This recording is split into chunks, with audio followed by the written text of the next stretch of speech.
Whakala whalahi atu, hane he tola tau walatala whakahiku, ke lata e moe ua awhi hong flumahiva. Whakamua, koe whahe tau puka mole, ne toka i taha tama mu ke he whalinga ngau, ha koe tau manatu tua ha ko moa ia ke ngau misele. Ko ilo ai foki, ko tātu ai hana toto ke motu ko New Zealandi ke sivi, koe ke moa mo iloa mōli, koe moa na kaya ia he ngau nei. Koe mga ne te pakia e tau walatala nei, nā keila moa mai ia e tau tali hanga wia ke tau sivi hanga nei. Mai kai ke whakatūtala mo i ulu whakatonu lahi he potaanga he tau whahinga hua, mai tau tangata ko ia ko Mrs. Gayleen Tasmania, hanga wia ke he tau whailoanga, hanga o ke he tau puipuianga ke he ngau misele. Mania te sema, hai e whakailoanga mo tolu ne e whakapuloa ke he letong Niue pia whoki ni me tau Merihila. Si mai he mga hoia ke mga honei, ko whitāni he marikisi hake tau numela he tau whanau, moat ke tau whanau, alo tolu ne ko huki whakangata. So mga honei, mai ke whakeo ke whakailo atu ko lau tolu tau whanau, muke, ne ona mahina ke hong frumaua mahina, ko ta mai whoki te mau tolu lau tolu ia ke huki whakangata ke he huki whakamua halo tolu, kai nā kai tūtou koe huki whakamua, kai ko maua lai e lau tolu a e mua nei, he ona mahina ke hongfu maua mahina, tō liu moia e whahinga ho, ke huki whoki lau tolu he hongfu maua mahina, si liu whoki mea he whātau. So ko tō whānau tō tolu he motu ai mua nei ke hongfu malima, he whaitapka mai. Si huki moia toko hongfuru lau tolu e tō whānau, so ko tō hifo ni, ko tō whānau ni ne na kaila huki mo tolu, ko lau tolu ki lalo hifo e ona mahina. Tō whānau moia ne hongfu maua e mahina, tau whaitapka mole, toko ua fuma tolu e whanau, whitāna lo tolu, he katoa tō huki whakamua lo tolu, si mitaki, ma whala ko puipui mitaki ta lo tolu, he atu tau ia. Lo tolu mea he atu tau ua ke he whaitau, kua whaitapka mole, hiwanga fuma one pasene, tunga tolu ke he tolu e whanau ne nā kaila huki puipui. Ngā honei, kua katoa usi te ia lo tolu ia, ko taha seo pasene te alo tolu he moa e huki puipui alo tolu. Tō whanau he aonga he tō whanau e kiki, lo tolu ne 5 tau ki lunga, whaitapka mole, tolu ngafuma tolu e whanau mo tolu ne toi ki huki. Si ko e mongo nei, aho nei, ko e toi ni, ko he ngafuru ne whanau ne toi ki huki. Ai pehe koe nā kaila huki mole lo tolu he tō motu ne mai ei, kai nā kai ai loi mo tolu ko huki mole nai, si nā kai haha, he tō mamatua e tō pepa huki whakangata lo tolu. So ko mena nei ni tuku ke he mo tolu, mai ole ki tō mamatua ta mai ham tolu tō whanau, ki moe huki hinei, ke mai ke mo tolu ki whai whakailoanga po ke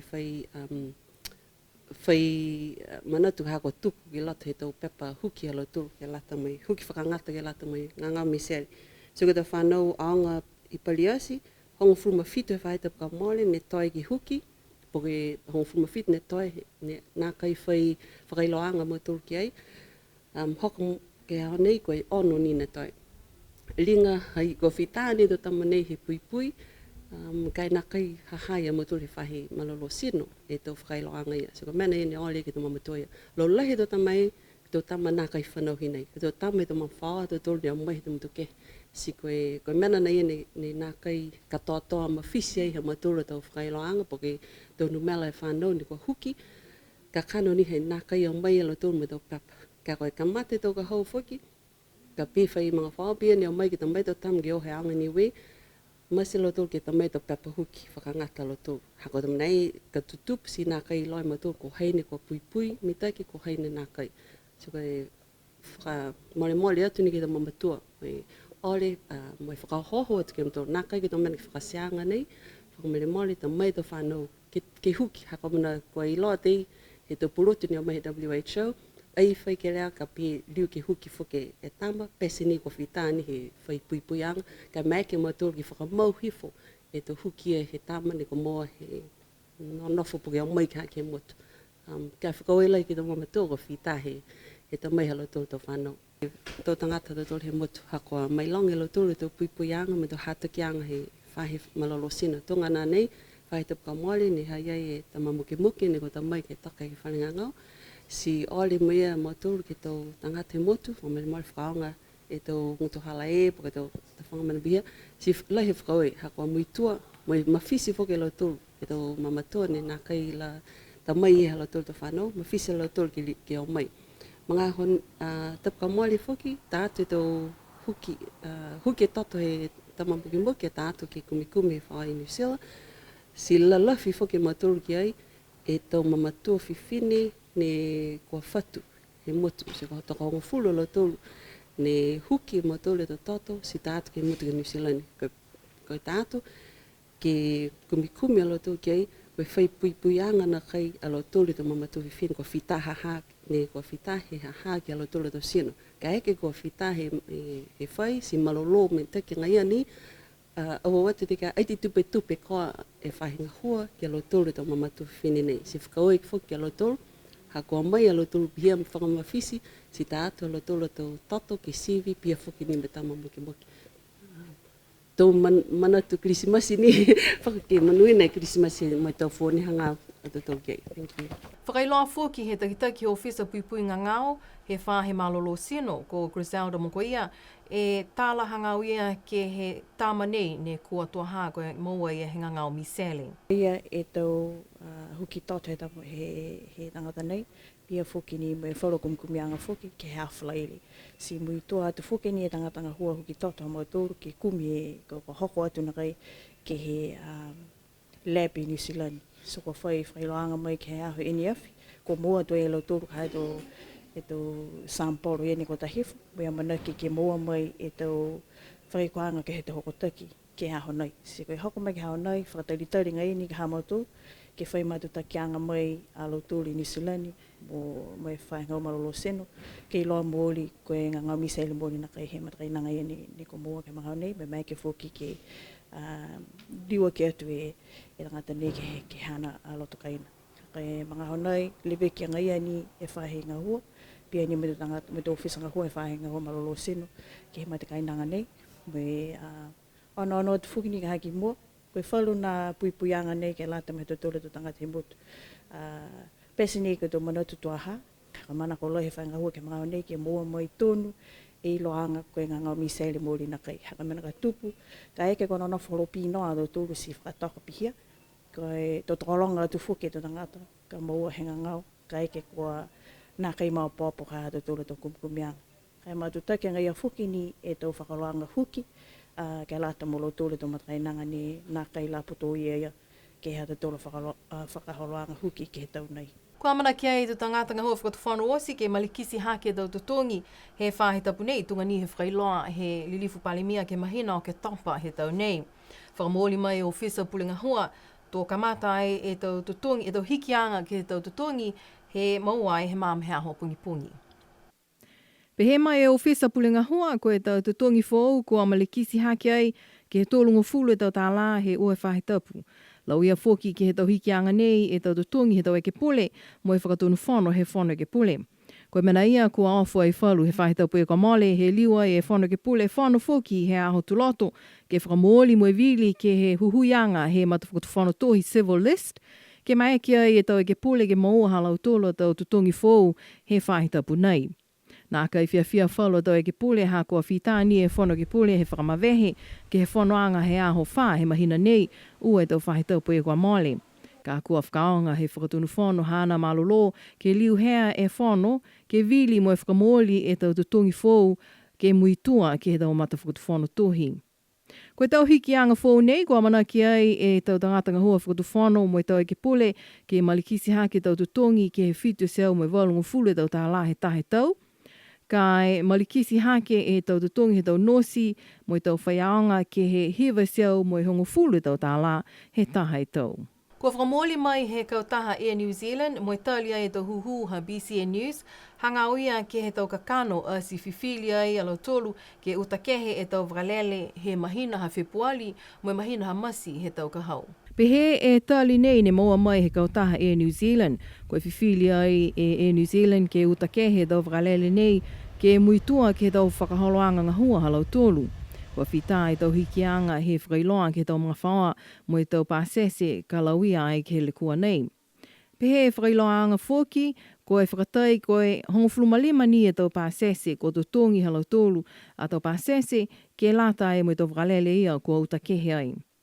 Kua whakakise manatu tupe whalo e tau pāsese nei hā kua lauia e tau palana halau tolu ke he tau hikianga nei.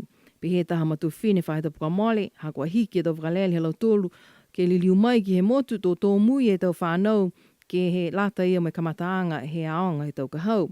Ka lali lau tōlu ke o mai tuai, tō ngā lono e tau tupe longa kua whita he tutongi ke lata ia mai tō hotela, ke na nofu ai ki Okalana. Kumi walatala atu fōki a BCN News ke he ulu whakatonu he ofisa whanonga vēwa, mo e tohi kūpe whakatuwhono hanga uia ke he tau maweheanga ha Niue mo e kautaha wakalele ko Air New Zealand, kai nāka i la whaitali mai ia. Kua whiwhilia i he ekalesia Niue ke he whono motu he whahita puka mole e tau katofa ki loto he komisi whakatonu ke lata ia mo e ekalesia Keresiano Niue mai tau tolu i mua. Koe aho lotu he whahita pue kua mole, koe aho hongwhulumawalu mahina te semo, kua tolo atu e tau hukui whono motu he tau ekalesia ni hongwhulumatolu he motu ke vilia e tau hukui fōu ke he komisi whakatonu he ekalesia Keresiano Niue. Kua whakaosi ai fōki e katofa he Palestini whakamua koe o Reverend Vili Kamupala Viviani, mo e komisi whakamua. Koe Palestini fōu, koe whaiwhiau ko Reverend Nuka tau e vihi mai he kalesia mutalau, koe he ana hangai, koe whaiwhiau ko Reverend Navy Salatielu mai he kalesia Lofi. Koe tohi kupu, koe whaiwhiau ko Reverend Pasine Viviani mai he kalesia Tuapa. Koe tohi tupe, koe whaiwhiau Reverend Kennedy Tukutama mai he kalesia Liku. Ko he kui he tau ulumotua he motu, ko he ulumotua he kalesia Makefu ko Charlie Tohovaka. Ko he tau hukui se akono, ko Spido he tutu mai he kalesia Vasele, mo se one heke leolahi mai he kalesia Lofi. Ko ia ka hukui e matakau he tau FCW, ko Mrs. Aleipata se one tuato. Ko amana ki ai ke whakamooli me whakamunuina e tau katafu fō nei, ke he whahitapu haloloa he tau fōu. Kua whakamoli mai ai he matakau pulinga hua he whakatuwhono, kua whita he kamata mo e kua amanaki ke whakakatoatoa e tau puhala kumi atu ke maua mai e tau whaiaonga fōu ke lata e mo e aonga tukolunga, ke kamata e aonga he tau kahau. Hanei Georgia Tuhipa mo e tau walatala ia. Koe aho tuwha pale he aonga tukolunga, he mataulu he mahina nei, ne whakailoa ai he ulu whaiaonga, koe toko whaiaonga Niue kua whakaosi halau tolu atonga hua ke he aonga he tau nei. Koe mea naia kua kumitala atua BCN News ke he ofisa pulinga hua mai whakailoa mai e lau tolu koe whitani he kamata e tau kumianga nei. Koe whita he moua e ua e tau whaiaonga mai whakatali ke moua e toko ua ne toi. A toka mata e aonga he tau fōu. Pehe foki koe toko tolu e tau whanau Niue ne whakaako ai ke he tau aonga pulotu, ke he tau mga ahu nei ke eke mo tau whaiaonga. Kua manaki ai ke moua halau tolu a tau lau pepa he whai tau i mua. Ko Georgia Tuhipa mai BCN News. Ke whakaosia ke tolu tau walatala mai a whiawhi nei. Ko e taha tau nanga ne tāmata ai he matakau kōli ne whahingoa ko kōli mai ā. Ne whakahoko ai he pōlotu he whai tau pui kwa mole. Kua tokalonga i tau kapisinga me tau mga whaoa kua tolo atu ai ke whale tolo i Paliasi. Ke ono atu ke halau tolu a tau whakawhiawhianga kōli mai tau mga aho Kirisimasi. Hanei a Kara Poihanga mo i tau walatala ia. Ko tau whiawhia ha kōli mai a koe mena manaki ke whakahoko ai ke he whale aonga he tau whanau iki i Paliasi. Ka kua hiki atu ai ke he whale tolo he aonga tokolunga ha kua tōla he uha. Tokolonga e tau tangata ko whakatau e tau sikesi ke o atu ai ke onono ai ke he tau kōli me tau lolongo. Kau whakalataha foki ki ai e whalu a tau matakau tunga e matakau he tau whiwhine ki he tau whiawhiaanga nei. Pehe takitaki he matakau kōli mai a ko sina he kau. Whiawhia lahi a ia ki he tau whanau he matakau nei. Hako hala tolu a tau loto whiawhia ke whakakise tau kōli ke whakawhiawhia e motu ke he tau mga aho ke wisimasi nei. Pese ni he uka malanga taunga hua ko tause ke maiki ke whakahoko e tauseanga nei, ka koe mena ne mahuinga ko whakahoko e tau whiawhia, mo whakaue lahi a ia ke tau whanau ha matakau, tau tangata uhu lolongo me tau langmatai osi ko 5 uloa, asi maiki ai ke whakahoko e whiawhia kōli ha kōli mai a. Ko Kara Poihanga mai BCN News. Si pihia hado tolo tau walatala whakahiku ke lata e mai BCN News mai tau ua awhi mai honga whulumahiwa. Ko mena ia kua tuku atu he mga nei tau ui whakamunuina Kirisimasi mo e tau fōu ki am tūlu osi Kia mawhala mo milino e tau whiawhia ki he matahiku tau sipihia mo e tau whiawhia he mataulu he tau fou. Ato lio da tolu ki whlewea foki he mahina whamua he tau fou. Kia manuine po, nono wha.